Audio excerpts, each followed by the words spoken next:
It's 11 o'clock. In fact, it's past 11 o'clock. We'll call the meeting of the Isabella County Board of Commissioners Finance and Administration Committee meeting to order.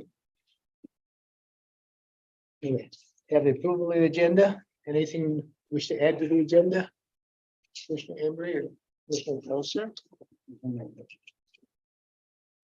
we'll move on to our first item of business, and that is consider approving the prime contract change order number 9 with Clark Construction in the additional net amount of $45,463 and authorize the board chair to sign the same. Heidi? Hi, good morning, Heidi. I was frantically looking for you on Zoom and you ran. Yes. Well, these You guys ran. yours. Thank you. I think you probably drove. You didn't run from. No, I didn't physically run, no. Okay, so, I don't know if you want me to say anything. They have a staff report quite similar to a staff report before that. That just talks about this being, the culmination of these change orders adds $45,463 to the project. Correct. That's not coming out of contingency yet because it's still buyout. coming out of the buyout, which Yep. is great because of all those savings we had early on in the project. They do have the attachment of the PCCO, all of the attachments for each of the individual ones. So I don't know if you want to walk through what culminated to the $45,000 add. Sure. So the first item was on the PCCO that you have in front of you is PCO number 37. And that one there is for the construction schedule of substantial completion change. We're asking for additional 2 weeks. We were delayed as early on of the project of 6. So we were able to work with the subcontractors and do our best to make sure we pulled up the schedule as best as we could. And we're just asking for that 2 week delay change of substantial completion. So that also because of the delay, we did start doing some of the utilities. We were put on hold. And so we did have some new mobilization for McGurk to come back and do the utilities there since we weren't able to finish them all in the spring. So and that's what that $26,989 is. And then we have PCO 45, which is CCD 15. Civil changes. That was once we started doing the sanitary sewer, we found that we had to add additional 200 feet of force main.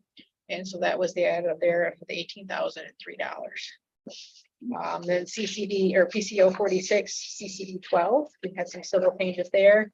That requirement of the township was waterproofing the sanitary manholes. And that was an add of $4,091. So we found during investigation, we had some electrical hand dryers in one of the staff toilets that we did not need. So we took out the electrical for that, and that was a credit of $144, not much, but you know, everything We'll take helps. And then we worked with the sheriff and understand that originally in the project, there was a plans for expansion. And on the south side of the building, we had some conduit in there through 3-inch conduits that were used going to be put in for future, and determined that at this time it doesn't need to be needed, or doesn't need it. It's not needed. Sorry if I can talk correctly. So that's a credit of $3,476. So that then takes us to the total of $45,463.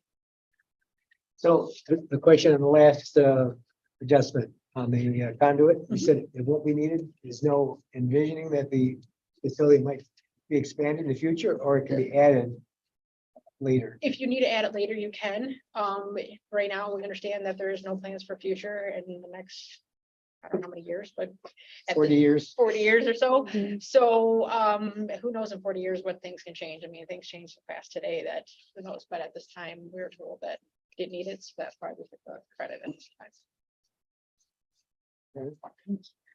So Heidi, are we on track to get the building up and closed in before the weather gets cold? That's our plan, so that we reshifted the whole way we were gonna build it. We were gonna start in area B, which is the booking area, and then move it to the office area, then down to like the kitchen and the utility areas. And then we'll focus on area C. We had to get some masonry, but buried walls up, and so that's the path we were gonna focus on, and then we can build the taller walls for area C. That was the original schedule. Now, what we are looking at doing in order to gain some time and help, we had rescheduled it with everybody and then trying to get steel there because we put everything on hold. And they did not continue making the joists. So that also, then we had to rethink things through and what we could do. So moving over to area E and D, which is the mechanical and kitchen area, starting there. We have the smaller low bearing walls. We can start that way, go down to area A, which is the office, move to area B, which is the booking area, and then over to area C, which is the main jail holding area. So that was able at first with what I thought we were going to push it out with the whole full 6 weeks, but we were able to, with that reconfiguration, only lose 2 weeks. So that worked out the best for everybody, and get in there and everybody working together has been pretty good too, because some of the other issues we had too is to set steel was going to be troublesome because we had the sanitary and the water main that we still had to come back and do, and trying to reschedule that because our site contractor had left site. So we're trying to reschedule them. And so there was a lot of balls we were juggling. Right, yeah, For yeah. lack of a better word, of Yeah. trying to get everyone back together and, trying to put a schedule together. So it worked out pretty good. And so we're Yeah, full steam ahead, and I don't know if you've been out there, but I've been by, it, yeah. by, so we got quite a few masonry walls up, Yeah. and steel is planning to be here, August 21st. So, yeah, we'll be rocking and rolling, so. I have to say, I appreciate the creative thinking behind reworking the entire schedule to go from, instead of going from inside out with steel to the outside and then bring in the crane to put in the steel. Yeah, and we are working, and so the That's other very- tricky part too is, the precast that we need for the, area C, which is the overall, holding that cell area. That we have to schedule with the masonry walls. We can only build that up so high. We gotta set that precast, then we can only have so many columns in place because you gotta have those planks come in. And I believe they're 4 foot wide, and so you can't have all the columns in place. So that would took a lot of rethinking and figuring there and how we could do that with steel guy, with mason, with the precast company. So they're gonna set some columns there in area C, and then reset the stuff and then come back. And so it was just kind of a whole coordination effort of what was gonna be the best option there. So. The other thing I wanted to mention is at the weekly meetings with the subs, I sense that there's a real cooperation amongst the subs and with you. And I really appreciate the subs, their effort to get us, not only get ahead, but trying to keep us caught up and move forward at a pretty good pace. Very impressed. Yeah, it's going very well. Again, October can be good or October can be bad. I had a project one time where I had maybe a week of good days where we were putting foundations in. Yeah, so we don't know what we're gonna hit in October, and right now, let's hopefully we can be far enough ahead if we do get a rainy October where we can be in a good spot. So, Yeah. so hopefully everything goes well and. Okay, well, like I said, before, Chris Embry is in charge of the weather. So he's been- Okay, well, so. Scheduling the rain. Put me in charge of Every that. time, at night, no weekends. Yeah, right, and on the weekends. Exactly. I think Clark Construction doing a wonderful job getting this project back on schedule. And Jeff, I'm just amazed by his skills and his knowledge and working with the contractors. Said something today, alluded to, he had to deal with some anger management things in the past. So maybe some of these subcontractors have worked with him in the past. I don't think any of them that's up here has worked with them. He's had a couple of them, but he's been more down in the Detroit area. So he's worked with a few, but not with many. So He's excellent on the project. thank you. I'll let him know. You want to make Any the, questions? Any other questions on it? Or? No. Okay. All right, move this item to make a motion to move this item for approving the prime contract change order number 9 with Clark Construction. In that additional amount of $45,463 and authorize the board chair to sign the same. Move this to our regular board. I will support that. All in favor signify by saying aye. I Pose same sign. That moves forward. Thank you. Great. Heidi. Thank you. Have a good afternoon. You too. Thanks. Next item is the personnel policy changes for part-time employees discussion. So I included the the personnel manual for non-represented employees in your packet. This includes the changes to PTO that were approved at your August 1st meeting a week ago. So there's no proposed changes in it. It just incorporates all the changes you've approved up to this date. This is just a continuation of the discussion from last finance, because at last finance, we talked about allowing new hires to get to utilize their PTO as soon as they accrue it, and also to have holiday pay as soon as they're employed with us and there's a holiday. That discussion led into some departments saying, what about part-time employees getting all the holidays? Right now, part-time employees only receive Christmas Day and New Year's Day. That's regular part-time employees. And I think, as we heard from, just so you are aware, Commission on Aging Director Jen Crawford is on the Zoom. She's joined us. You can't see her because she doesn't have her video on, but I did want to point out, it's always nice to know who's in the room. She did mention at the last finance meeting that when there's a holiday at the Commission on Aging, the part-time employees have to use PTO if they want any compensation for that day. I suppose right. I mean, it goes unpaid, right? Quite frankly. So that kind of opened up a conversation of, well, what if we extended holiday benefits to part-timers?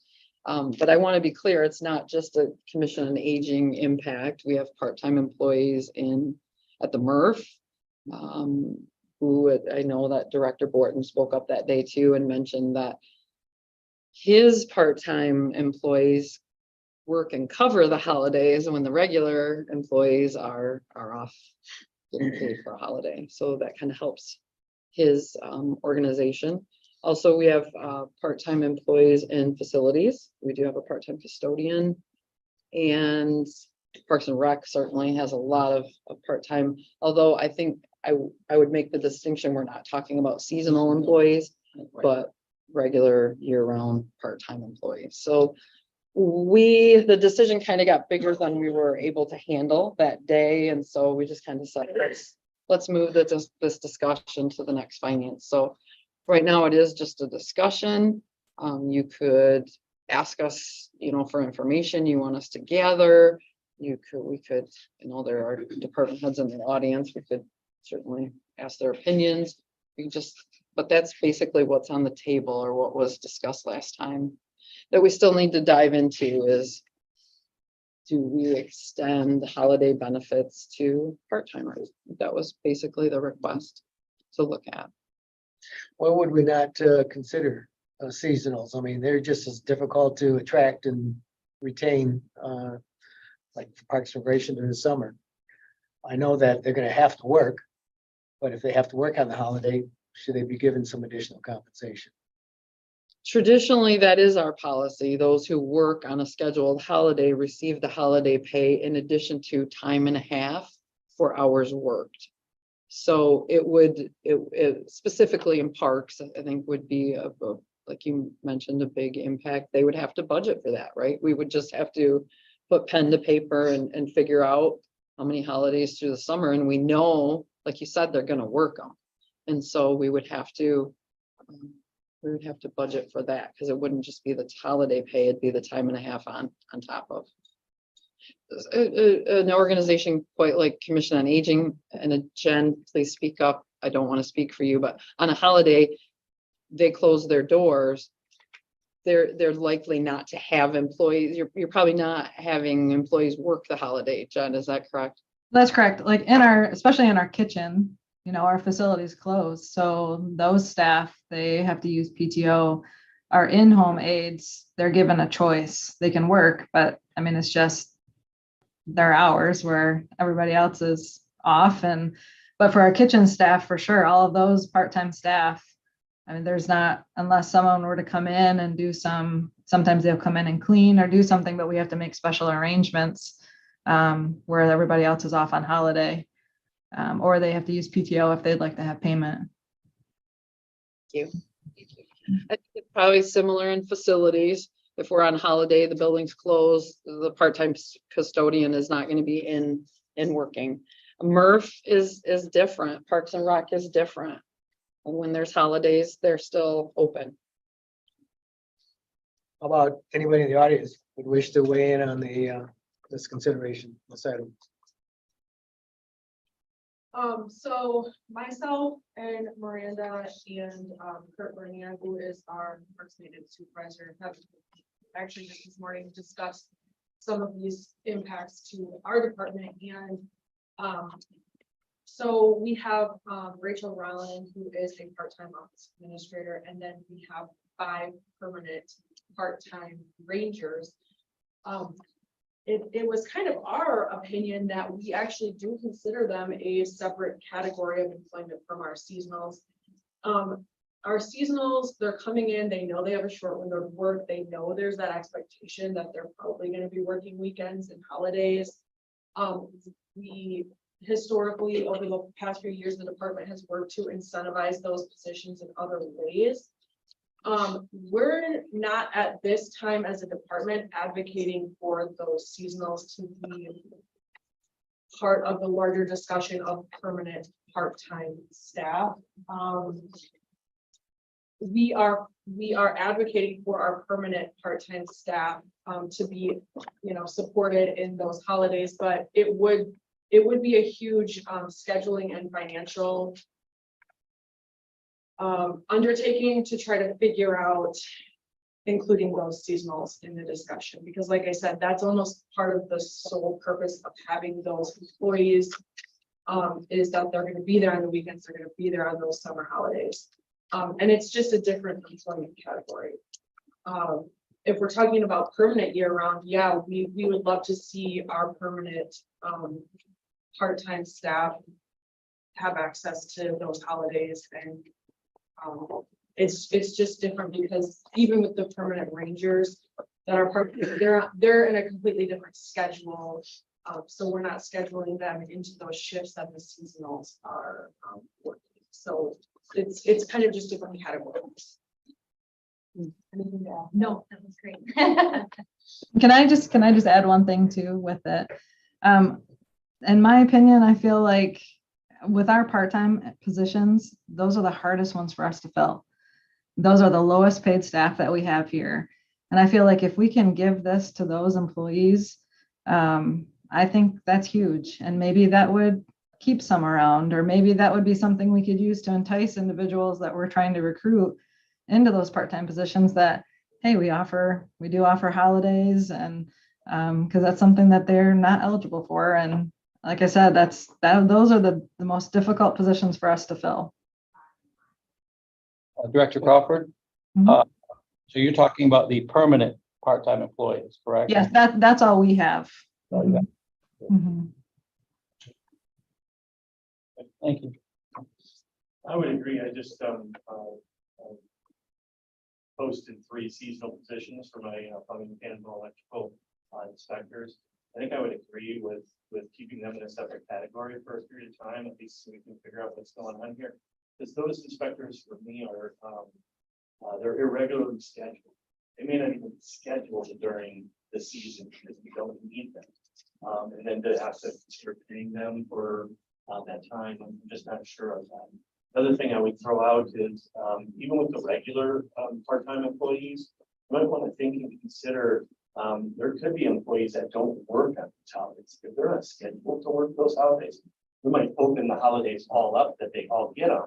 But if they're not scheduled to work that holiday, I'm not sure we should be paying them for that holiday. So if there's part-time, regular part-time employee that works Monday, Tuesday, Wednesdays, only they don't work Thursday and Friday.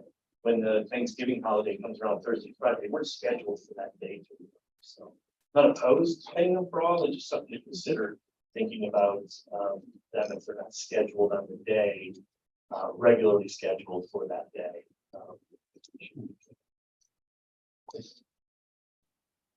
Any other comments?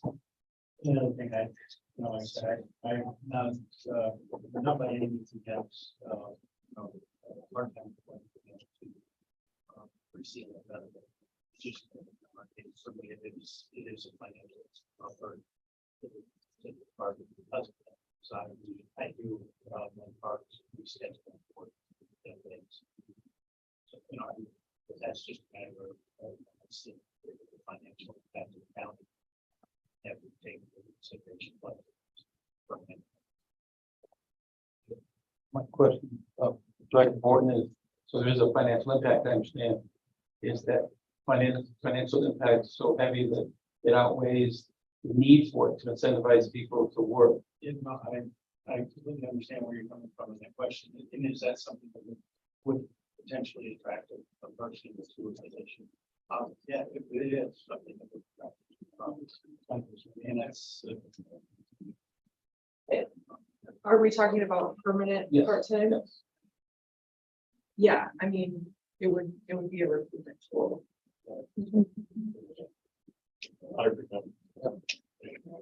Very much. Thank you very much. Joe, have any comments? Nope. Well, Administrator Frost, you've heard various comments. Are you ready to go back and work on bringing something forward to look at? Some numbers, yeah, I think Financial we need to look at financial. we have to. Okay. Because we have to know what it is, right? We just can't say that there is one. We'll define it. I truly do think though that the only impact is going to be for someone like the MRF.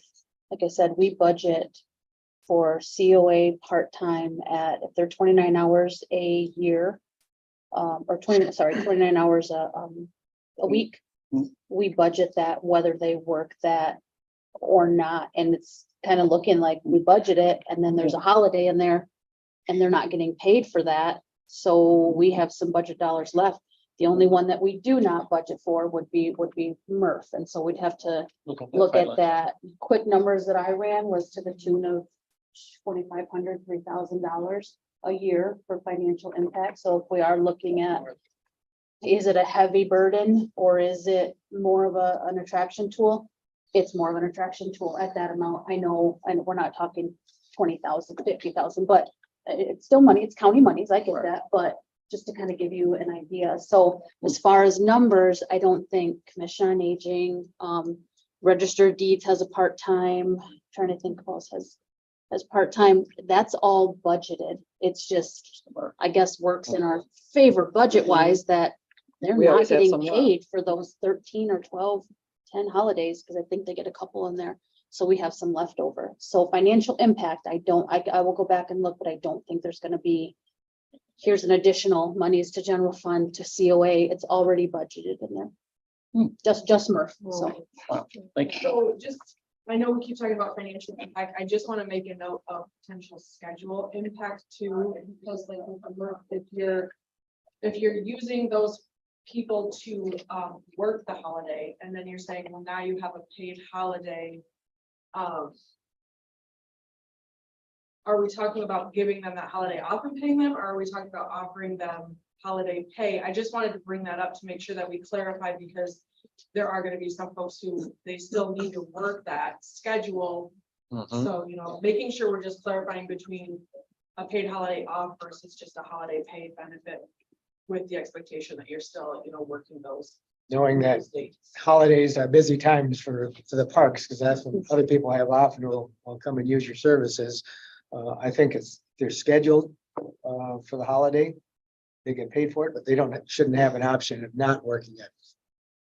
Okay. Unless you have another policy that would allow them to switch or something internally. Okay, Kind of just wanted to internal. add that, specific note to the conversation, but wanting to make sure that there's still a way to make sure those shifts and holiday days that they cover. And what we're not suggesting changes in the policy are, the other language that's already in here, that if they work the holiday, they receive the holiday pay plus time and a half for hours worked. That would stay, so that might then incentivize the scheduling Yeah. perhaps. That's fine. Even, yeah. And then, Director Newport, you talked about, what did you mention about the, Regularly scheduled Yes, and there's something else, I think, yes, if they were scheduled to work on that day, and the policy mentions that, right? And we're not gonna change that, so I think your Thanksgiving example wouldn't qualify with the, with the employee that you're talking, if they were scheduled Monday, Tuesday, Wednesday. Yeah, I was just saying. Not Thursday, from the Friday. Standpoint of making sure that we understand, we're not giving 13.5 holidays to regular part-time employees. You're talking about if offering that up, and in the event that they work, our policy does cover them, that they get paid. Yep, exactly. Half side, or if you're not scheduled that day, it's not a holiday that you would receive. Because we're scheduled work. And we're not looking to change that language, so I think that would help. But we'll go back, I do think you're right, Melissa, as far as the impact, but let's go back and quantify Yep. that and make sure, and we'll know a little more for continued discussion next time. Okay, well, this is more discussion. We'll move on to the next item.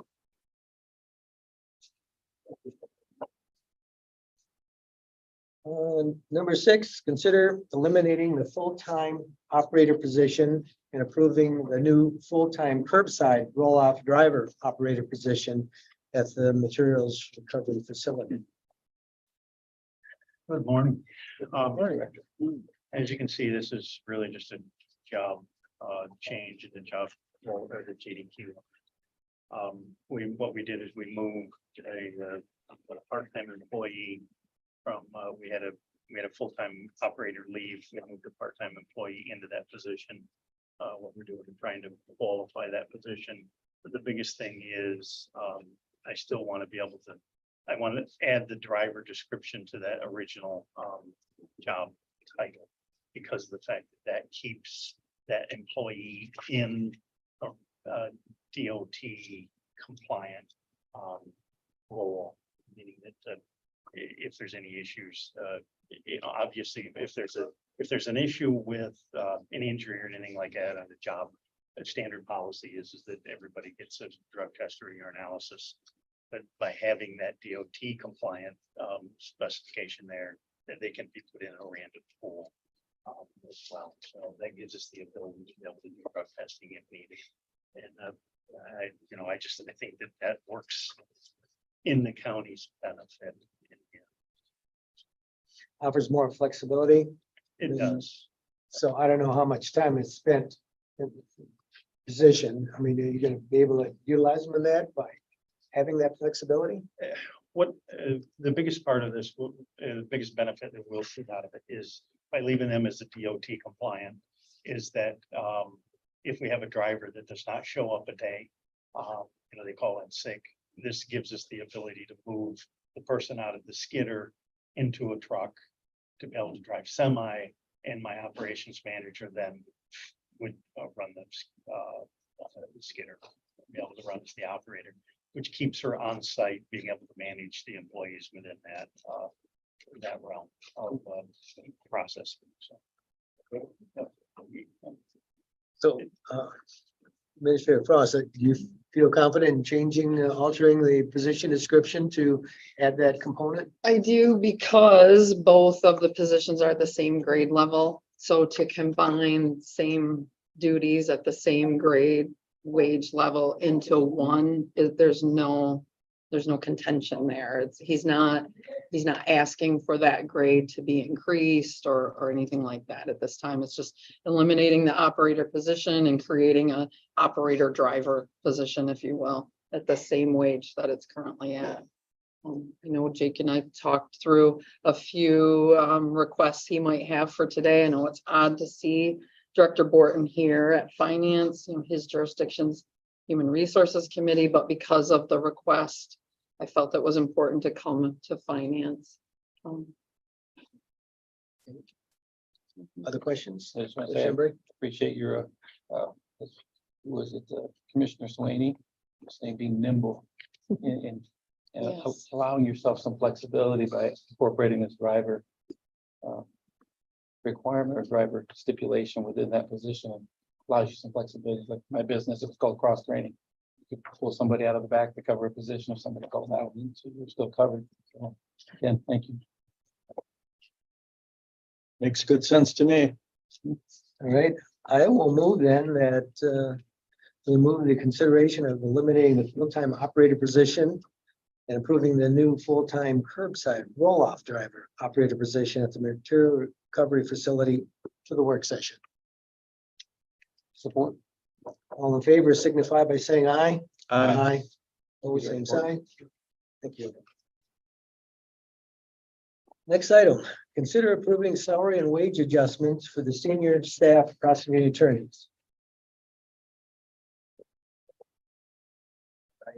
Good morning. Good. So the basis for this request is largely in part to the discussions we've had previously about the MIDC Standard 8. Standard 8 obviously called for an increase in salaries and wages and hourly attorney fees for public defenders and appointed public defense attorneys.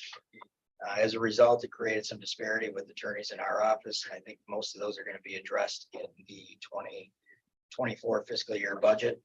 The basis for this request today is to raise, or I should say remove, the principal trial attorney position currently held by Mark Walczyk in our office from the appointed pay salary to a pay grade 18, as well as my chief assistant from the appointed salary to a pay grade 19. One concern right off is that Mr. Kowalczyk is currently, or I should say the principal trial attorney position will actually be outpaced by his subordinate salary rather quickly, and it would be in perpetuity at that point based on the way it was set up as part of the wage study and the adjustments that were made in 2019. The reason for changing the pay grade 19 range for the senior assistant was again and primarily in response to the public defender position being put on the pay grade. And in some respects, I think it makes sense. You may be promoted to that position, and then at that point, there is obviously some learning curve to that position. And then it would top out at the top end of that pay grade. And then at that point, it would be left to annual COLAs to increase the salary and wage for that position. In the staff report, I outlined some basis and justification for the difference in the salary between our office attorneys and the public defender attorneys, primarily focusing on the on-call work and the caseload and the function in general of the attorneys in our office. I recognize that the attorneys in our office, you know, there's three offices in the county that have attorneys in their under their staff, and yeah, every one of us performs a different function.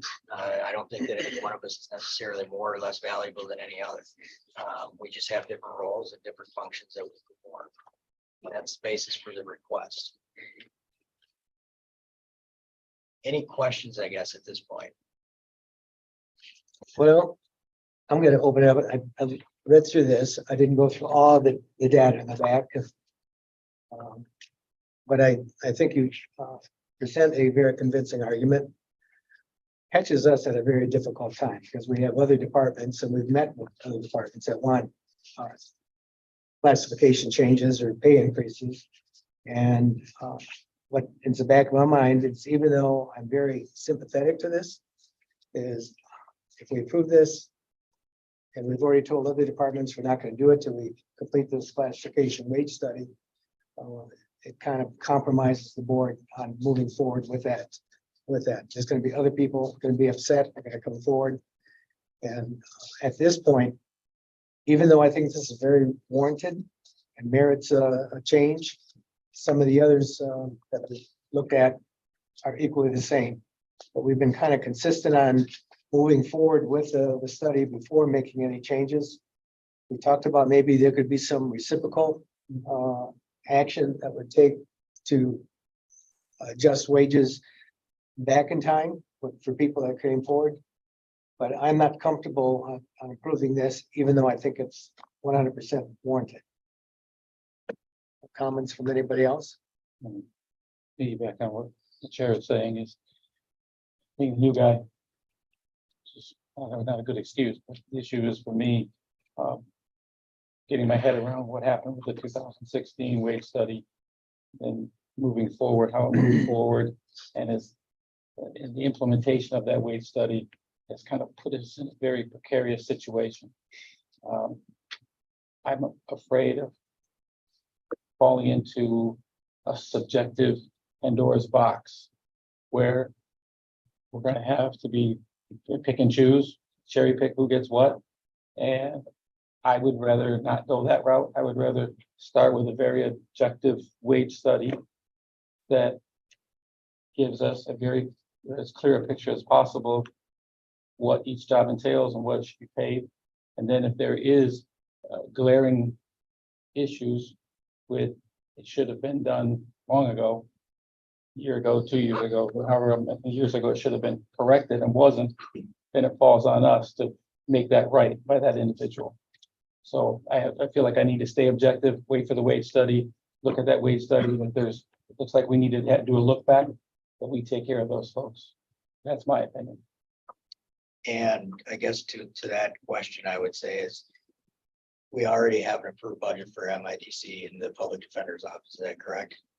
So is it the suggestion that our office will be paid less than them? No. I think, didn't we have an agreement and it's been budgeted that all the attorneys with the county would be paid equal to comparable positions with the MIDC increases? So what has been budgeted or built into the fiscal 24 budget at this point, for MIDC wages? I think what prosecuting attorney Barbary is talking about as far as an approved budget for that right now is that MIDC approved the 24 application at their meeting last month.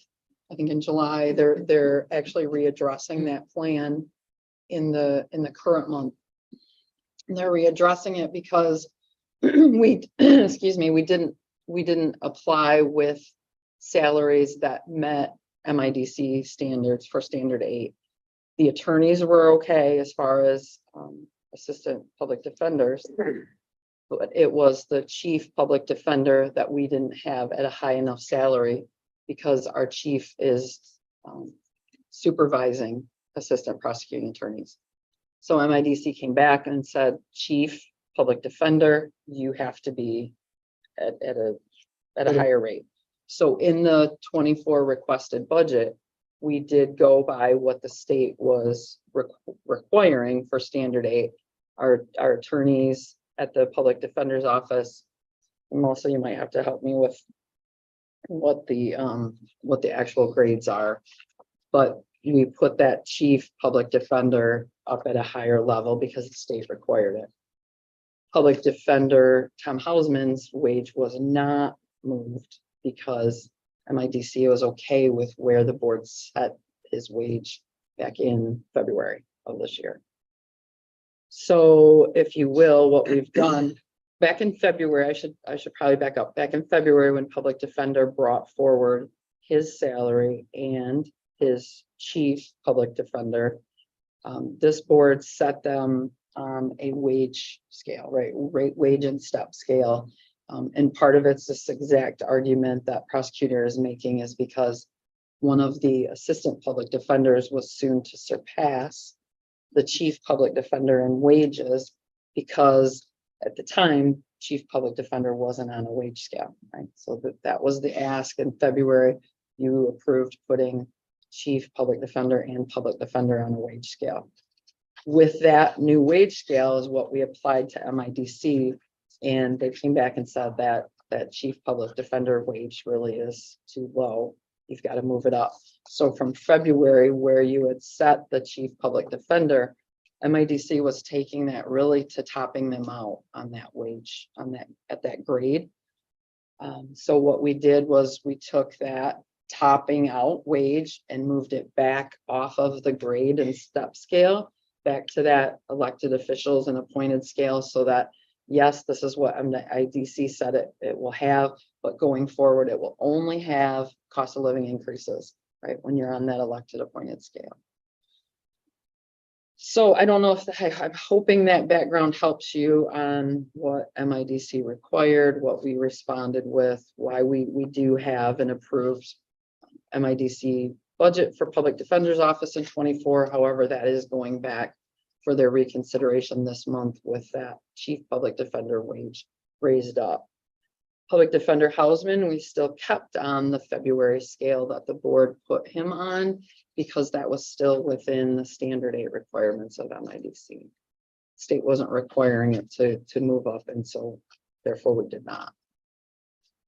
So let me ask a follow-up question. Hmm. So that chief public defender, once they approve our adjusted wage to meet what, their minimum or their Correct, their somewhere in minimum. between, Mhm. are there other positions in the prosecutor's office or the courts that are comparable that would also need to be increased to meet the same? I feel that's part of this discussion that you're having now with prosecuting attorney Barbary, and I think that's part of the discussion. If you don't include them in this, the next item on the agenda is the budget update. Trial Court Administrator Carrie Curtis is here, as well as Chief Judge Eric Jeans, to talk about the same thing about the attorneys in the trial court being likened to, or maybe a little above public defenders. Yeah, that's part of why you're here, because there are some. Challenge that I've struggled with in all candor is just, you know, the primary thing of, for one, we have different functions, but two, how do I ask an APA to come in and work for me? When they could go work at the public defender's office and I need them to work Christmas Eve, I need them to work the 4th of July, but they're gonna get paid the same. You know, they're gonna be on call for 6 weeks. They can't leave the county, they've got to be around to do the work. So I think that there's an issue with this concept of the same, and frankly, as I'm hearing it, we're not even necessarily included in that if we're not adjusting pay, or if we're not looking at it from the pay grade issue. I mean, otherwise, we would be paid at a half point below them right now in October. I think what's currently in the budget and what came forward with wages and all of those that were shown to be standard 8 reclassifications, both at the PA, in the PA's office and our trial court. Those are all in there. Those were looked over. Those were recommended. Those are kind of on their way for approval, if you will. So what David is talking here, yes, kind of to answer your question, this is already kind of in the budget that we are going to approve, with the exception of David's salary. That's the, so I guess if we're looking at two different, I think we're kind of looking at two different things. We're talking to a little bit, because those couple positions, these 16, 17, 18, and 19 positions are in here. We work those in to bring those up to standard 8 to coincide with IDC. There's just the additional in the staff report, if you know, as you read through it. So I think that's kind of where Commissioner Jalazinski, your kind of hold is, right? Am I thinking that, or is that what I I'm? think so. Yeah, Okay. That's our. Okay. position. And what you're saying, forgive me, I haven't been part of all these conversations, and I've not had time to read through the report yet, but what you're saying is that would not be equitable to base prosecuting attorney salary to the public defender salary. If we're strictly looking at that portion, I guess, which would be alternative to on the proposal, that yes, I guess that's correct. I mean, that would be the basis for it. It would be my senior or my chief assistant and my senior or my principal trial attorney, as well as public defender, are looking at a 20% increase in salary and wages, where I was looking at the 2.5% COLA. Okay.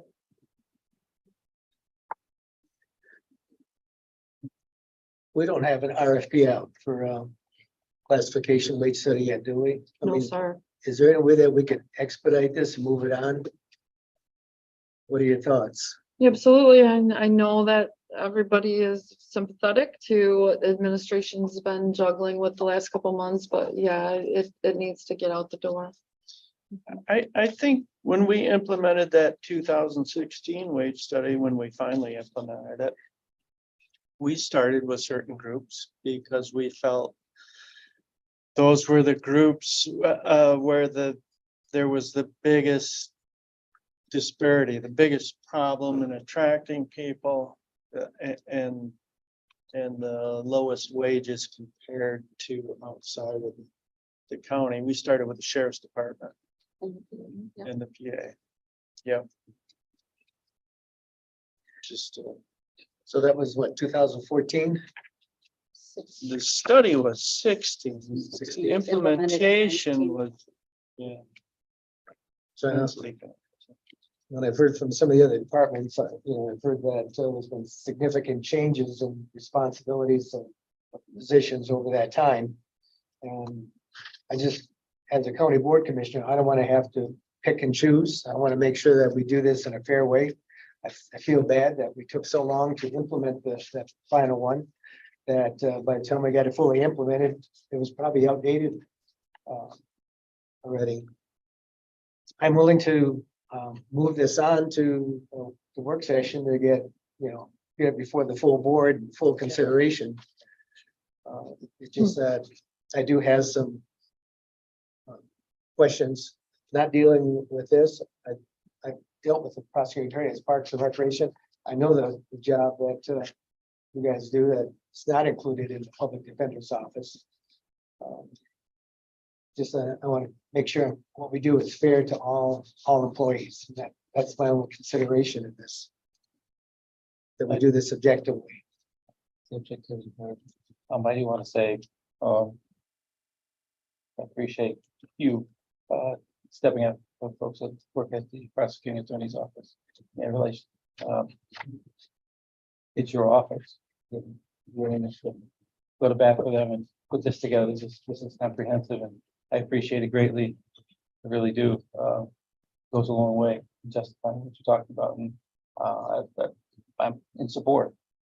I got to fall back on that certain level of objectivity that I need to maintain from my perspective. I hope you understand that. Very well. And we'll make sure that there's going to be these wrinkles in the fabric when this new contractor comes in and does a study. Hopefully the public defender's office is already well known by the contractor and does it good comparables to and to make sure that we then take a look at comparable positions elsewhere and additional responsibilities. But I guess that's part of our responsibility as a board to point those out. Because your staff is doing a great job, and every employee of this county is doing a great job. Thank you, Mr. Butter. So to be clear, is this going to be advanced on? Yes. Okay, thank you. So I will make the motion to advance to the work session, the consideration of approving salary and wage adjustments for senior staff, prosecuting attorneys to the work session. support. All in favor signify by saying aye. Aye. Aye. Thank you. Opposed, same sign. Thank you.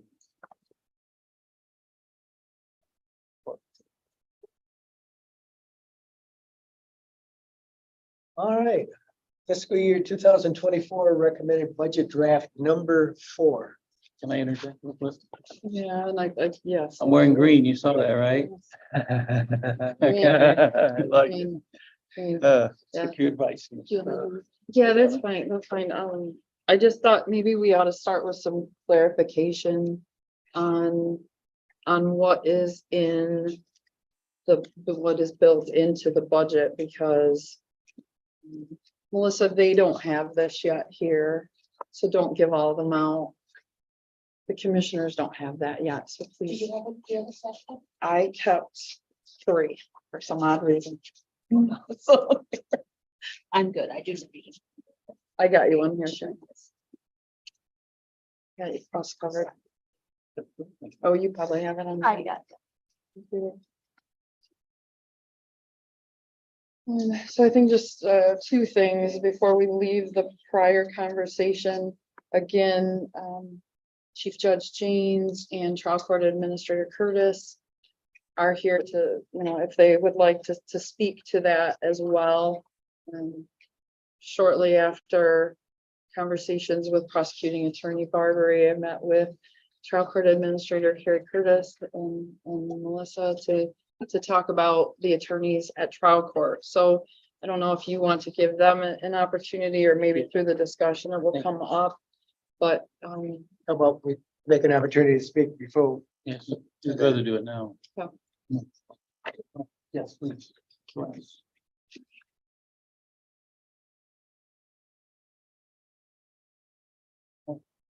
Thank you.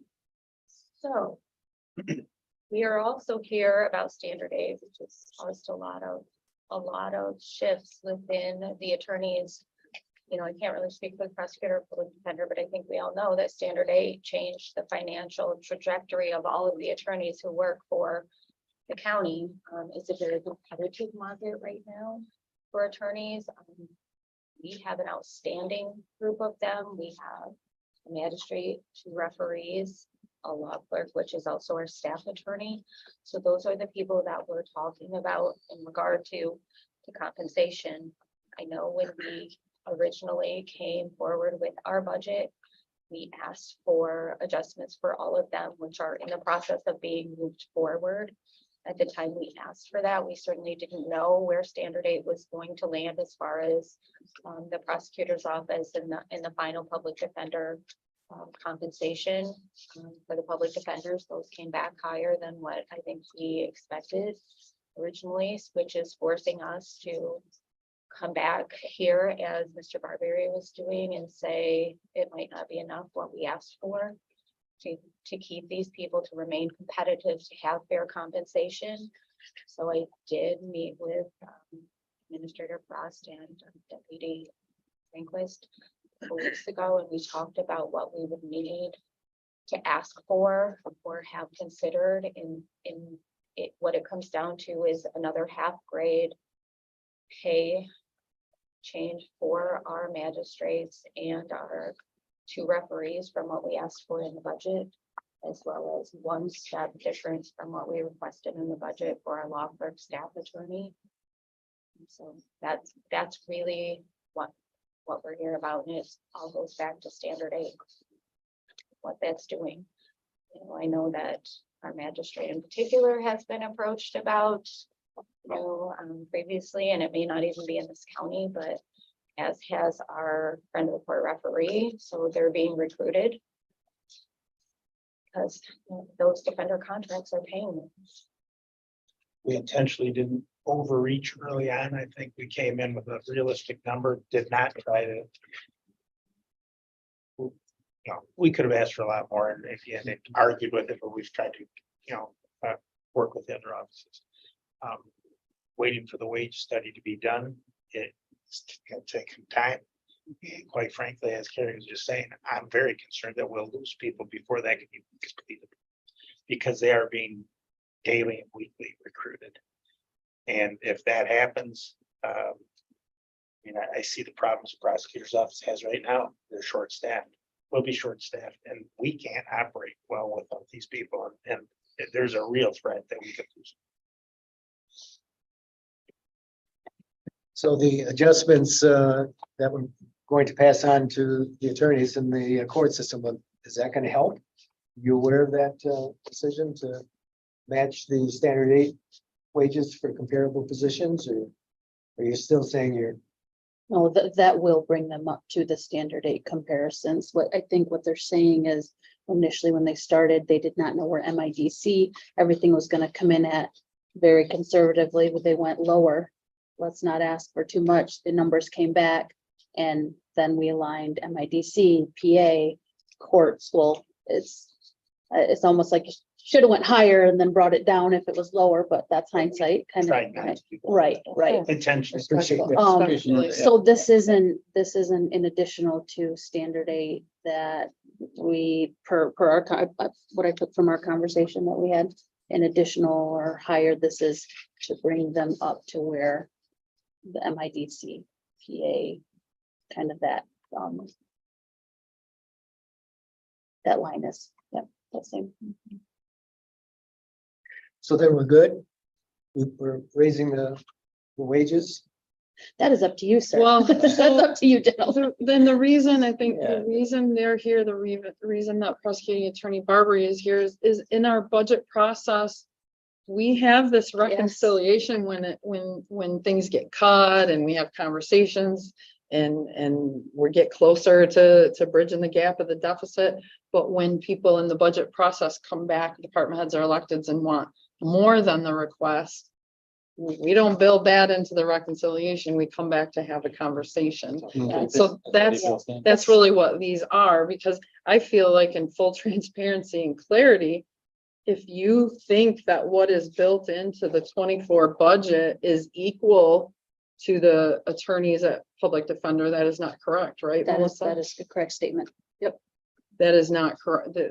The requested salaries, it's gonna be in, maybe we need to print you some copies so you can have it in front of you. In the first draft of the budget that comes out, we have these personnel requests. And I believe we handed out one that had the highlights in it for them, what was getting recommended.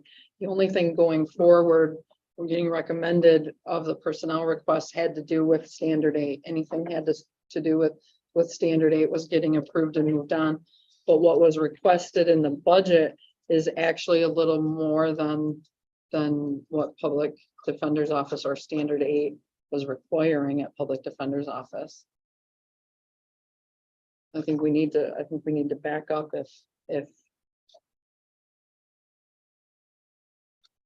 if you are thinking that in the budget it is equal. We've already built up the attorneys in the requested budget in prosecuting attorney's office and trial court. This is an additional And request those are on top of. already above the MIDC. Yes. Okay. Yes. These, So I understand. Melissa, just to verify, I probably should stop talking and you left it to verify.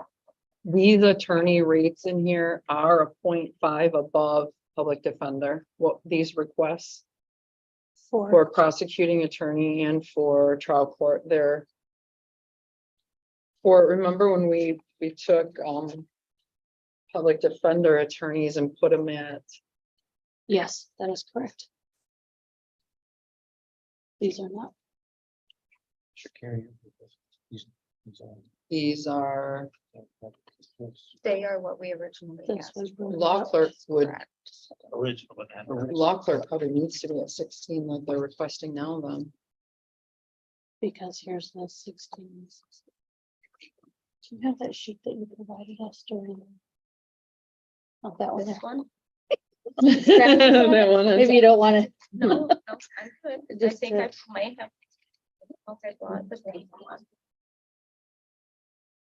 I didn't. But what we looked at when I met with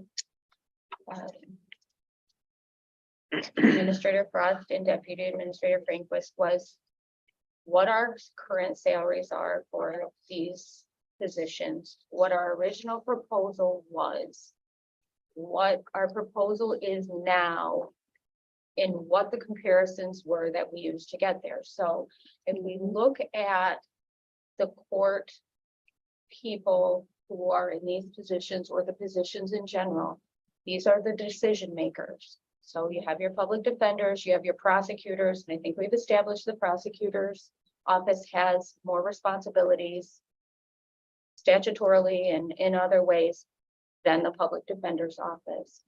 But then at the end of that, we have the decision makers who are our referees and our magistrate. And then we also have our law clerk who is our staff attorney, research attorney, and all of those things. So what we tried to do was look at where we believed that these other positions were landing and try to fit our people in there or our positions in there reasonably. So for the law clerk, we were suggesting that that was a comparable to an assistant prosecuting attorney. So that is why that we were asking for what we originally thought was going to be a pay grade 15 to be a pay grade 16, because that was the comparable that we thought was most reasonable for that. It was also the comparable that was most reasonable for other counties and their staff attorneys as we started looking at those. For the referees and magistrates. So the magistrate currently is a 16 because our prior magistrate was not an attorney and could not cover the same things that an attorney magistrate can. So now all of our referees and magistrates are attorneys. They can all cover what the other one can't, or during vacations or whatever. So they're cross-trained to do all of those same things. So it only makes sense that they have the same pay grade. With that, we looked at them as the same as maybe the senior trial attorney, which is the one Prosecutor Barberry was here about today, one of them. So we felt that that fit best based on comparisons that we found, as well as based on where it fell in the process of the public defender and prosecuting attorney pay scales. So that's really why we had to come back and ask for those changes. Also taking into consideration, I believe, their job duties of supervision, on call. So they've got some additional things that the other branches don't necessarily have that they do, Right. And wage. and the decision making on top of that. Right, and then we always look at risk. What is the risk of the positions that they hold? And if you look at a referee and magistrate, they're deciding people's civil liberties, right? Replacing juveniles. We're taking juveniles away from their families, maybe permanently. So that is always Establishing another, custody. right? Those are always other factors that are looked at during the wage study and that we have to be cognizant of when we are looking at compensation for them as well. He should have been an attorney and later. At least learn to be. Very cogent. Thank you. Excellent explanation. Any questions that we can answer? I just know standard eight, when they base the wages on attorneys in a state office that has a different source of funds than the county, it's like an unfunded mandate. It's pushed right up, down the ladder to all of us, and Wasn't well thought out. not from our perspective. Not from our perspective. Receiver. I mean, this is difficult. These are difficult conversations. And unfortunately, we're all stuck in the same position that we have to compensate our attorneys. Now, how much? That's obviously up to the board because these are general fund dollars versus grant dollars. That doesn't change the fact of the responsibilities that the position have, whether they're funded by grant dollars or not. That's really difficult decisions. Thank you very much for. Thank you. Thank you. Thank you. Yes, very much. Appreciate the enlightenment.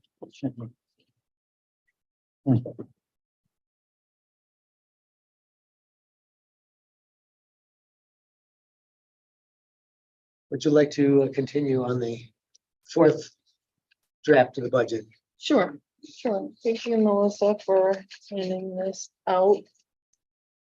We'll just jump forward really to the last page. The first couple of pages are the story that's been told as we brought the budget to you. Last time we were right around 1.5 million still deficit.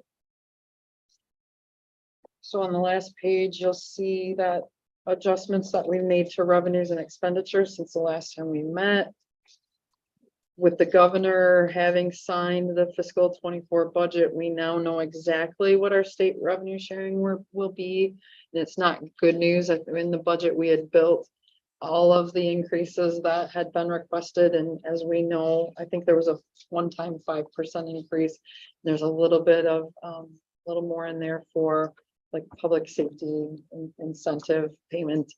We will easily use that towards public safety services. So we did have to reduce revenue by 138,000. We came close to making that up. Down below, you'll see some of the other expenditures that we lowered, but one of the top expenditure there, increasing the cost of living from 2.5 to 3%, as was discussed at the full board meeting last Tuesday. And as this committee has directed, we've built that into the fiscal year 24 recommended budget. That's a difference of almost 55,000. Now, a 0.5% COLA does cost more than that, obviously, but that's just the general fund portion. It's important to keep that in mind. We had good news from Ms. Curtis a few days ago, and you may have read in the MAC update that the state eliminated the JIS user fees for courts here in Isabella County. That means about a $75,000 expense that the courts will not have next year. So we got to reduce expenses. The next one is Health Department, just a small reduction of almost $4,000 to the appropriation amount. We just had the incorrect original amount built into the budget, so we're just shoring that up. The next expense that we reduced was $80,000 to defer some of the capital expenditures requests for facilities. So with the performance contracting projects going on next year with HVAC in this building, other things happening, I'm not sure it's the best time to acid wash the building. Trying to see what 80,000 we took out. Acid washing exterior of the building, sealing the exterior block walls, and replacing the Isabella County sign. Figured those things could get deferred another year until the performance contracting projects were done, and then we can pretty up the place. There was also a capital request from emergency management, $7,500 for a security camera system. This is in conversations with Director Griffiths. This is for placement on that $4.8 million tower project that the sheriff and the Public Service Commission have going. And so that this won't be needed until that tower is up. So again, we can defer this expense.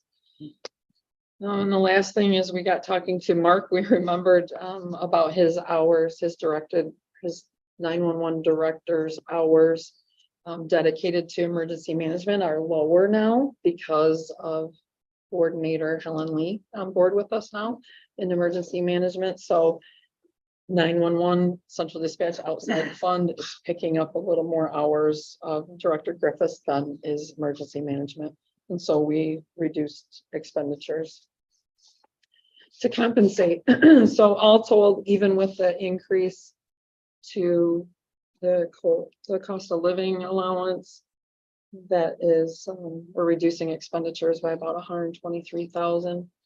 So that moves the needle a little bit, but not a lot. We are at a deficit of 1.514. It's a lot of neat things built in there, though. Yeah. We're moving towards that 1.5, and this feels like that's what we're about. Do you think it's important, again, I just want to seek clarity, and I do want to be transparent about the attorney wages and where those are, because if you thought that what was built into this budget was parity among those offices, is not. Is that correct? You're looking at me. That's because we're not comparing apples to apples. I feel Some like, positions aren't comparable to some positions in the well, defenders. right, and I think it comes down to how we're comparing, and what we're considering an apple in the public defender's office is an apple in the prosecuting attorney's office, and an apple in the trial court. MIDC has said public defender attorneys and the whole structure shall make at least this. So when we call something an attorney in another office, we're trying to liken it to something in the structure of the public defender. Assistant prosecuting attorney, they have on here as a 16. Now that matches public defender's office, doesn't it, Melissa? Check that.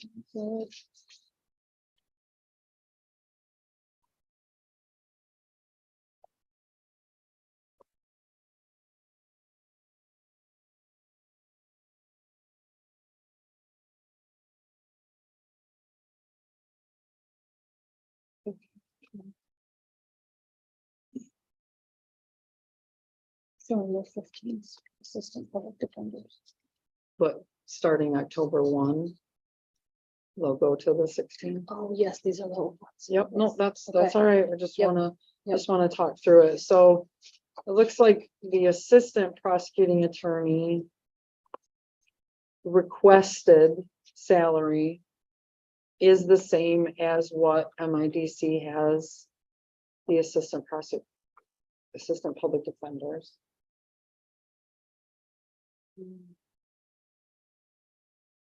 I guess, I mean, we could sit here and go through each position, what was requested, but I think it's easier if you maybe tell us what philosophy you want to see. If you want an assistant prosecuting attorney to make the same as a assistant public defender starting October 1, this is all starting October 1. We can go through and make those the same if they're not, but I think it's this other structure that we're struggling with, and I think it's that other structure that Trial Court Administrator Curtis and Chief Judge James and Prosecuting Attorney Barbary are saying, wait a minute, if you want apples to apples, my apples are here. It is a problem. And normally that's something we ask, we would have in a wage study, the classification structure would show that. It would show that, it would reveal that. So do we put them all at exactly what public defenders, senior assistants, chief assistants, and then we into the wage study? It's kind of what I'm, To say PA's office should be half a grade step higher because of A, B, and C. Or the trial court should be a step higher than this office. My question, maybe I don't understand this wrong, correct me if I'm wrong. The state through MIDC, they've required certain pay scales for the public defender's office. yes, because That's a they're state- footing the bill for the most part. That's a state mandated thing. Yes, Well, based on the fact that it's state mandated, you have this silo of public defender's office, and you have these other two silos that are water levels not nearly as high. And do we have, are we saying that we have a policy that says that we have to make those water levels all the same? Is that within our? I'm saying a few months ago when we first met to address standard 8, we all came out of that room saying, yes, there will be parity. We're not gonna underpay prosecuting attorneys' offices and our trial court, and then the attorneys that work there. We're not gonna pay them less than what we're paying public defenders. And then Kind of is agree to that that. what's built into this last draft? I feel what's built into this is public defenders plus a half grade, plus a point, Okay. a 0.5 bump. So within this, within the silos, the water levels are all the same level? No, now you've got more water and PA and trial So court. based on the standard 8 state mandated requirement, they're here. They are getting moved up, but not to the level of the public defender's office, correct? Oh, they're getting They're actually moved surpassing. above. And that's why I'm saying I want to be, because that's what was said in full transparency, I don't feel that's what's built in here. And I want to make sure that philosophically, you guys are the ones adopting this budget. You need to understand and know what's built in here. Right, so then if we have a wage study, it should justify hypothetically, if the evidence that they brought forward should be borne out in that wage study, that they should be higher. Yeah, PD, and then the other two silos should be a little higher based on the wage study and the information that they derive from that study. It should be borne out of that. Sure. And if it is borne out, and I go back to what I talked about, staying objective with utilizing the wage study in order to have a firm basis. Now, I'm not saying it's going to be the perfect wage study. What I'm saying is I need to start with something that I consider as objective as it can be. Start with that.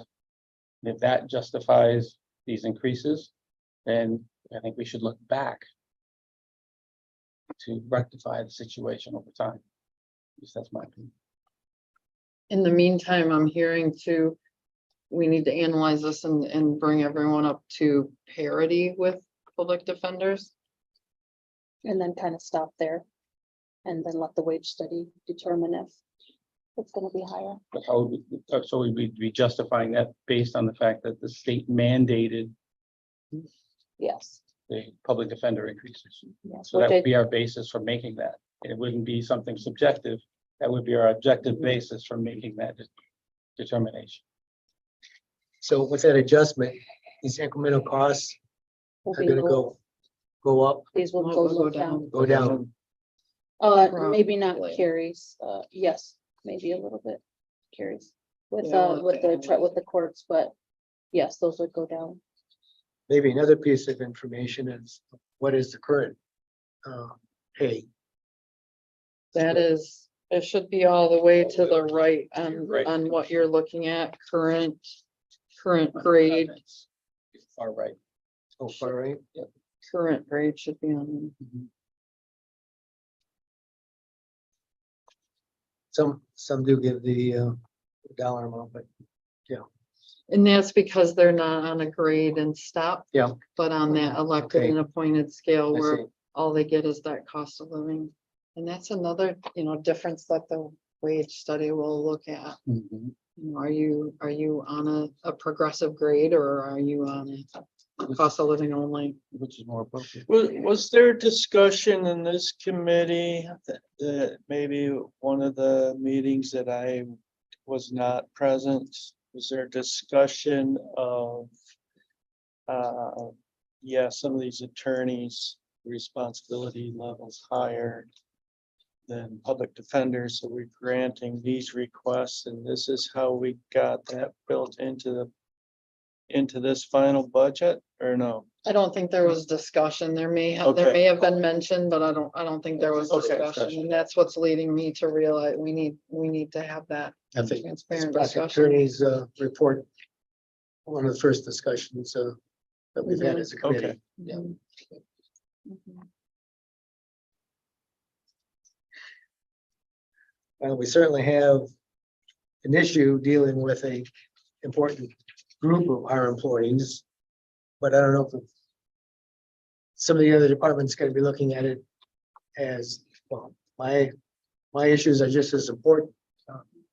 I go back to, we need to be fair and level in how we deal with this.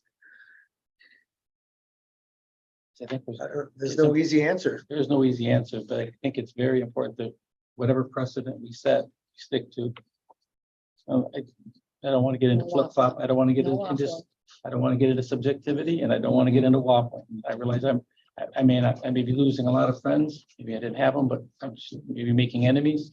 But I just really feel that it's important that we maintain our objectivity and this as best we possibly can and avoid that Pandora's box of subjectivity. Why did you say we can't go back to the former contractor that did the classification wage study for review on these? We tried and he wouldn't, he wouldn't accept the job. He wouldn't take our current wage and classification structure and work with it. Of course, He was Rye not is not willing comfortable to with it. take it up either with the former data. That was right. Oh, Did you? That was right, William Ryan. what was the name of the contractor that, That we responded to the wage study Yeah. recently. That was for Shiawassee Yeah. County. But we would, That was still William. No, you're fine. water, okay. Was the The original, original. yes, but the one that we just responded to was Oh. William Ryan, Mark Notley was so William. you're saying when we tried to reach out to William Rye with our Siegel Yeah. information, they said, no, thank you. Okay. This is, That's what I. no, what I thank you. remember. Not, we can't make it work. It's not gonna be, so. What here, my sense is the the important part of this is going to be if we decide we want to wait for wage studies to get the wage study done as quickly as possible. Because if you make that happen, we can show to the folks that work here in Isabella County that we are judicious and that we are taking what their concerns seriously. And we're going to move forward as quickly as possible to make this right by them. That's my recommendation. And then if we implement it as soon as possible, That's exactly it. Implement it ASAP, and if we have to make it retroactive. to create some budget issues, but But that's for us to figure out, right, not them. yep. That's the other thing I mentioned, was that we should not be carrying our financial burden. And the other thing, cross our fingers that we don't lose a bunch of good employees while this goes through the process. I hope they hear this message, that we very much care about them and want to make this right. It's just a matter of the timing and setting a precedent. That's We have to do it the right way and be careful about, it. Yep. And then that brings us back to, you're gonna need to give us another 10-year report, but I'm sure it's not gonna look any rosier than the last one. And not only do we need to move forward with wage classification study, but we also need to look at a contractor if we're gonna seek a millage. Because I think this is the last year I'm gonna vote for a deficit budget. We're gonna have to start making significant cuts with the 25 budget if we don't have a millage. Right, because you can't. That's not gonna be pretty. No. This will be a cakewalk. Read, sir. Everybody that came with that interest, we appreciate it. We understand where you're coming from. Just wish we had all the right answers and all the right resources to help everybody along, but we want to do it objective and in a fair manner for all employees. And I can't argue with anything, information that we've received today. So thank you. So we'll move this on as a discussion item then for the work session. Yes, So we'll that bring that sounds forward. good. I think this is. Mhm. Yeah. On board.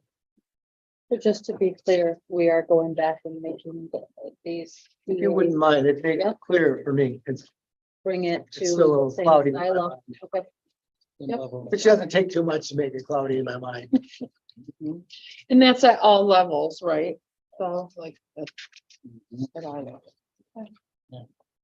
So, Including prosecuting attorney. yeah, 'cause it's because of the mandated.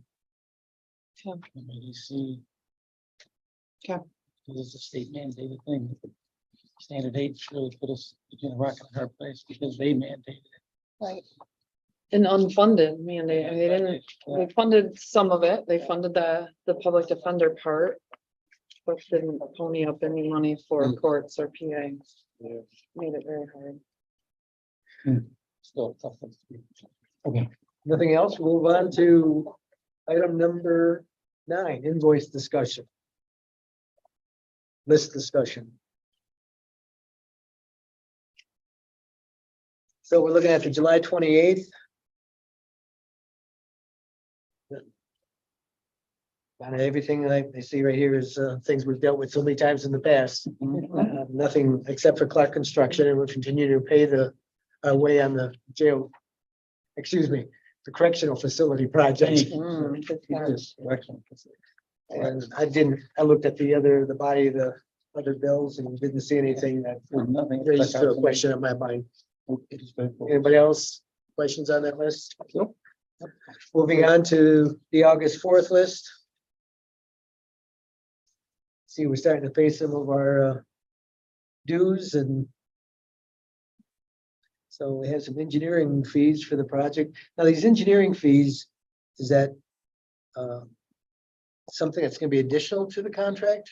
No, so actually that should say, honestly, that should say testing fees, PSI or professional services industries is actually a third-party tester on the project, and so this is the one, remember, we had to have the contract with them because it was inappropriate Clark Clark to do have their own the test. contract, yes, exactly. Mhm. So there, it actually should say testing fees.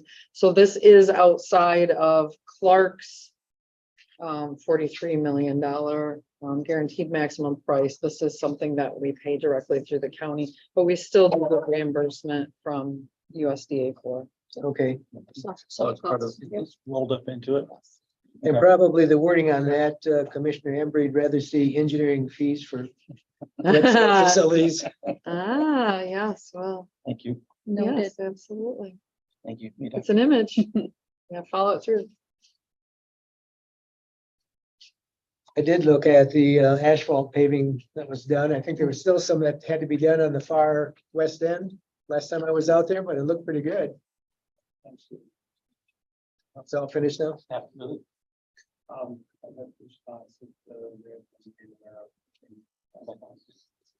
want to get out there, check it out.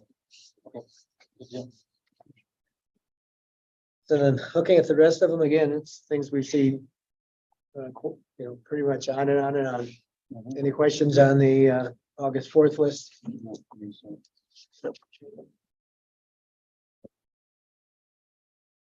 We'll move these on then to the work session for final review. Any announcements? Call the public. Cost of living wages, is that October 1 or January 1? So it's built into the budget for October 1 this year. Yes. Yes. Base it on a fiscal year rather than a calendar year. Yes, sir.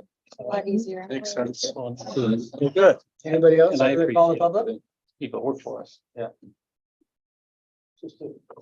And it has that to, civil and prosecuted by various actions moving forward.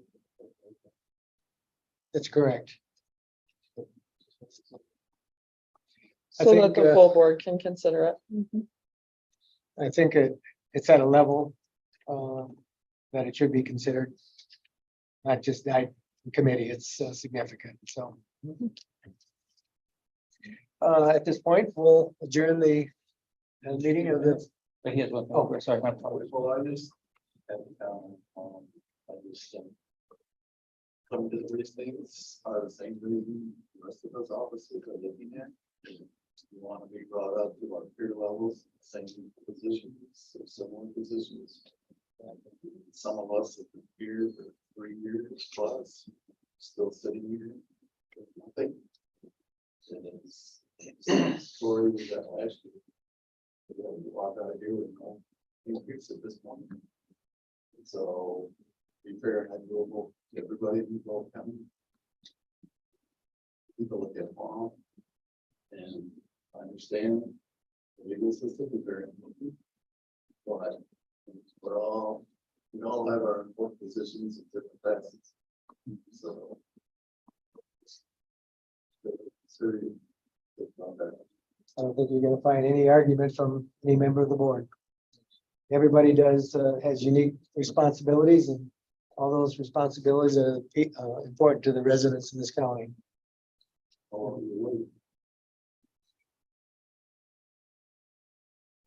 We have a job that should be at a higher wage. It's, that's it.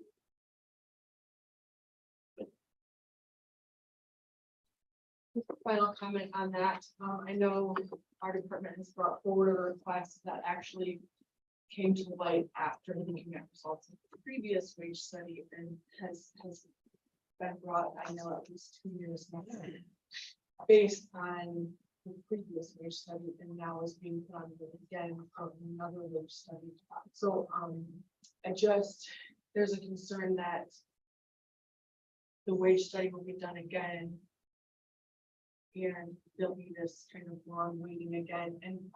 And I know that with our specific request, one of the things that prompted the request was that after the wage study was done, it seemed like maybe some of the roles in the office hadn't been fully understood as to what all their responsibilities were doing and realizing, okay, this position is actually taking on more responsibility and should fall under this category, and so then that was brought forward, so. As this new wage study process rolls out, I just want to advocate that the department heads be able to have the chance to give input and to represent the roles that are actually, working in those departments. From my perspective, I know I sit in on the staff meeting, right? I'll be looking to you and all of you to be able to sign off and say, I'm good with what the wage study, the questions that we're asking, the input that we got. If you're not comfortable with it or don't feel it was adequate, I would expect some communication indicating that. Thank you. Okay. As former, before Sue Ann Kottmeyer was director for 13 years, and I remember looking at the study, and I was gone by that time, but I looked at the study, and Mike Marsh and Kurt Bernio were frozen because they're considered overpaid. And my first thought is that I don't know who spoke for those positions, and I didn't look at all of them, but I thought you're never going to replace those positions with quality people with wages that those two positions were going to be stuck at. So I don't know what happened, whether the director didn't advocate enough, but we need to have that feedback. And just on the wage study, I started after the wage study was done, and then it was implemented after that time. So yes, almost like 4 years for some of that to take place. And I think that the idea of doing a wage study, it scares a lot of people, especially I would say the lower end, because it took so long. And then most of those positions didn't get touched with some of that, which you could say, okay, well, we didn't classify it anymore. But when you see the top level all going up in huge amounts and nothing coming to the people doing the work, doing the grunt work, even if you want to call it that, but it's difficult. I work with these attorneys, and I know, initially we knew they were definitely underpaid and there were things that had to happen. But the rest of our office saw nothing. So you have people that they went through a wage study and saw no change. And they look at doing another wage study, and especially if there's not some immediate implementation of it, if there's something there. So don't drag it out 4 years. I'll tell you that. People, you will lose people. I think this study, we can't drag it out at all. We've got to get it done and get it implemented. And I also think my years representing service maintenance workers, certainly that was always our concern with wage studies, is that they never seem to value the people down here that clean and do those types of jobs. You use the term grunt work, so. Well, I mean, but- there's some things that. And I think, But they're important. Those jobs are important. And I think as even our we, receptionist position looked at going down a level during that wage study. I- And, you're talking, $11 an hour or something. And we're asking them to deal with a lot of things. So it's difficult, and I understand that. I mean, I wasn't here for the wage study, and I understand the employees that they didn't like filling out the questionnaire, they didn't like doing it, and they certainly didn't like waiting 4 years for them something to come from it. Sure. So that's, if you're gonna do it. I know that we're using our funds, and that's good. That's not really coming from extra money, but they just see you spending money. Get, the money that you're spending, just give it to it, like, sort of something, but. So. Yeah, I would suggest as well that, we did that study in 2014, started ended in 2016, that whatever the issues and problems we had there, that we identified those up front, so we don't just turn this thing over and have the same problems. Because, Mr. Rye or that company was not ever going to do a study, a comparable study of some jobs on somebody else's board. He wasn't. None of what you won't ask Cedar, you can ask Cedar Waters when this one's done. if he'll do some of the comparable work after this one's done, and they're not gonna cross over company to company ever, because there's a philosophy that each one of them built within. And so when the new thing happens, if that comes out and we cut people down, are we freezing them? Are we redlining people? If we have $1 million increase, I think it was roughly $1 million, right? In 2020 that it cost us, are we gonna give that $1 million, or are we gonna go next year, we're making major cuts? You know, like, I think we need to think about some of that and make sure we understand exactly what the hurdles were coming out of the last study to where we are, because Civil Waters gave us pretty good documentation coming out of 2016. They gave us strategies on how to implement this in-house. They gave us strategies on how to utilize them, and there were going to be costs associated with it if we did. We just chose to wait 4 years and watch some of our comparables. Clinton County, for example, did a study and went up, as well as got cost of living raises during that period of time that we didn't get on it. So when we implemented in 2020, we're behind the gun to begin with, you know, from 16. So knowing those hurdles going in, if we don't do it the right way this time, we're gonna have the exact same result in a year from now. Okay, so come up with a challenge to the department heads from me, and I'll be coming to the next staff meeting. My expectation from you is that you convey the following message. One, we are going to expeditiously complete the wage study. Okay? We're going to expeditiously implement the wage study. And if these gentlemen will agree, we will get right to act for those that are severely or substantially hurt by not implement the previous wage study pattern. So if you will convey that message, I will be asking people who work here outside of you if that message has been relayed, because that's going to be my position. I don't know about you guys, but that's going to be my position. And I would hope that you would convey that message, because I think that's important. I think they need to understand where we, at least where I stand. These guys, so. And the message is gotta be right, all the way down. All the way down. I'm gonna count on you guys to make sure that this wage study is comprehensive and correct. And I'll be asking a lot of questions. Well, and what's been said in previous meetings, and that's it. When we talked about what the department has been defending the original wage study in 2014 to 2016. I, as a department, make the guarantee that I defended that wage study against the legislators that stopped at the previous administrative office. So when there's any conversation about, you know, that we should, as department heads, try to defend our departments, I think every one of us did. And then that security, every one of us tried to do that.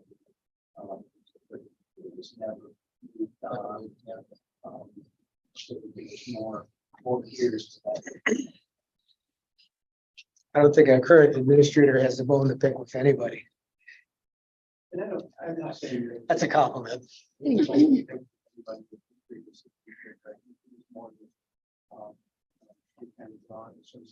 Online, same, very.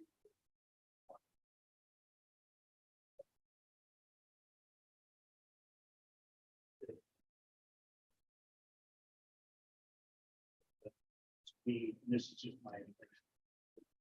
Experience that.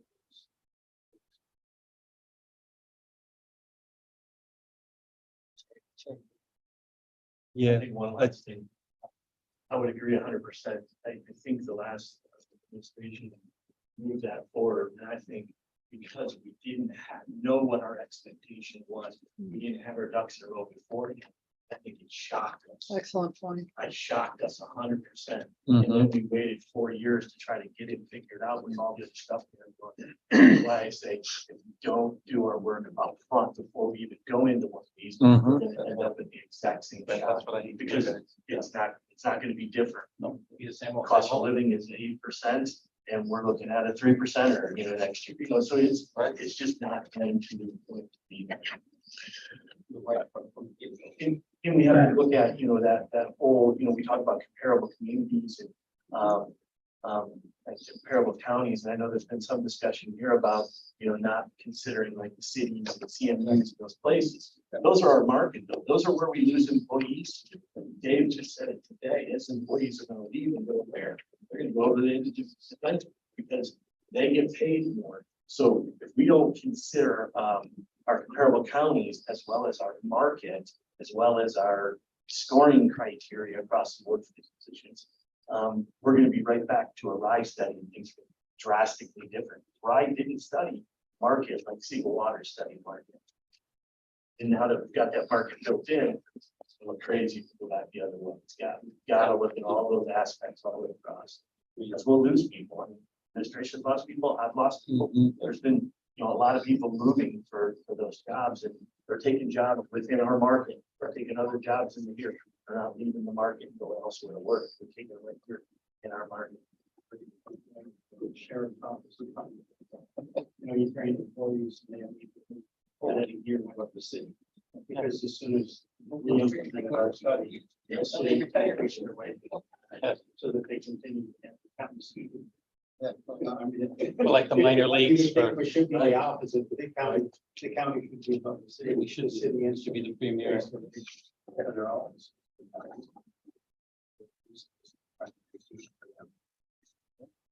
Let us pay for the training. And we can avoid that by being the premier employer. We have to be, that's not our goal in trouble. We'll be right back here again. Lastly, I would say thank you, Art, about allowing our. Yeah, no, that one didn't happen before, I understand, so. A long time, it's maybe first time. It's good comments. I appreciate that. Yeah. And I do agree 100%. We need everybody's input. Department heads, we need to work with you before we even start this study and get out in front of it. It's a great suggestion, great comments. I will just say one thing. I don't want to sit here right now today and promise retroactivity. That's what I said. And what are we talking about? Retroactive to when? That's a lot. I think we got to be careful. That's part of what we'll have to look at it, but I can't, sitting right here today, I can't promise that we'll implement this retroactively.